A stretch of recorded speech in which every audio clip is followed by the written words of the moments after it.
हाय नमस्कार दोस्तों, आप सभी लोगों का स्वागत है हमारे यूट्यूब चैनल में। आप लोगों को बताने जा रहे हैं एक रोमांटिक फिल्म के बारे में जिसका नाम है लैला मजनू। लैला मजनू 1976 की भारतीय हिंदी भाषा की रोमांटिक और ड्रामा फिल्म है जिसके निर्देशक हरनाम सिंह रैवल ने किया है और इसमें ऋषि कपूर, रंजीता और डैनी रोंगड़प्पा मुख्य भूमिकाओं में हैं। फिल्म का संगीत मदन मोहन जयदेव ने दिया है। लैला और मजनू के किरदारों पर आधारित दो सितारों पार प्रेमियों की कहानी बताती है। लैला एक राजकुमारी उर्फ मजनू एक आम आदमी था। इसके निर्देशक हैं हरनाम सिंह रैवल, लिखित किया है अदान अलवी, रंजना रैवल, हरनाम सिंह रैवल, संपादित किया है अदान शीरू दरियानी ने। इसके अभिनेता हैं ऋषि कपूर, रंजीता कौर, डैनी रोंगड़प्पा, छायांकन किया है जयश्री ने, संपादित किया है श्याम राज्य के, संगीतकार हैं मदन मोहन जयदेव। इसको पहली बार पर्दे पर दिखाया गया था डीलक्स फिल्म हाउस के द्वारा।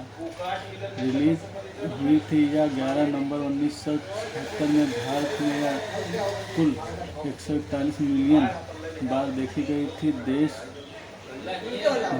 और भारत, जर्मनी और सोवियत संघ, हिंदुस्तान की कई देशों में देखी गई थी। लैला और उसकी प्रेमी मजनू जैसे कैश के नाम से जाना जाता है। अमरीक और सवरियों नामक दो प्रतिद्वंदी कबीलों में पैदा हुए थे। बचपन में दोनों एक दूसरे से प्यार करते थे। उसका प्यार ऐसा था कि अगर एक की खून लगती तो दूसरे को खून बहने लगता था। फिल्म में बताया गया है कि कैसे मदरसे में बचपन के रूप में बच्चों के रूप में मौलवी उन्हें अपनी प्लेट पर अल्लाह का नाम लिखने के लिए कहता है। कैश जो लैला के विचारों में खोया हुआ था उसकी जगह उसका नाम लिख देता है। बदले में चौधरी मौलवी उसके हाथ पर पेट मारता है, लेकिन लैला के हाथ में खून बहने लगता है। यह इस तरह की घटनाएं जंगल में आग की तरह फैलती हैं और लैला के पिता अपनी बेटी की प्रतिष्ठा के लिए डरे हुए थे। उसे स्कूल जाने से रोकने का फैसला करते हैं। दोनों कबीलों के मुखिया अपने बच्चों को अलग करने का फैसला करते हैं क्योंकि उनके यहाँ कल्पना करना संभव है कि सरवरियों और नदियों का खून बजाय हो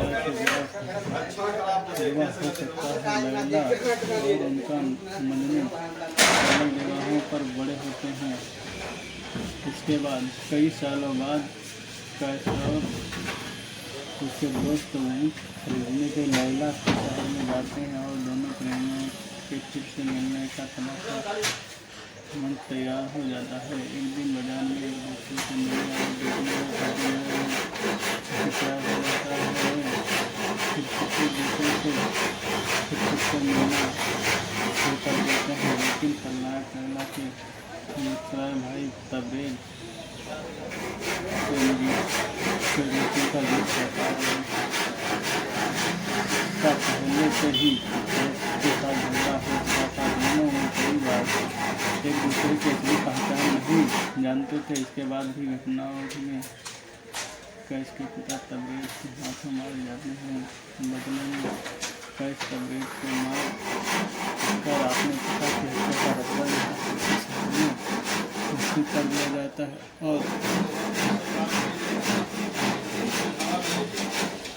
वह पागलों की तरह रेत की टीलों पर भटकता रहता है। प्रेमियों की एक झलक पाने के लिए तड़पता रहता है। बीच में लैला के साथ राजकुमार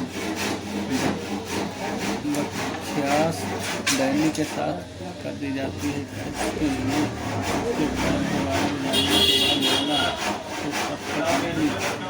तब तक दूरी बनाए रखने का वादा किया जब तक वह लैला का जाने मीनू की वजह नहीं ले लेता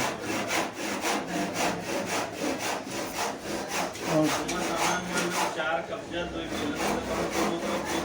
आपने पहले से सब लोगों की तरह रवा लैला और मीनू की लगभग कई प्रेम का समझाने में होता है, तब तक वह समझता है जब तक बहुत देर होती है। अगर जानकारी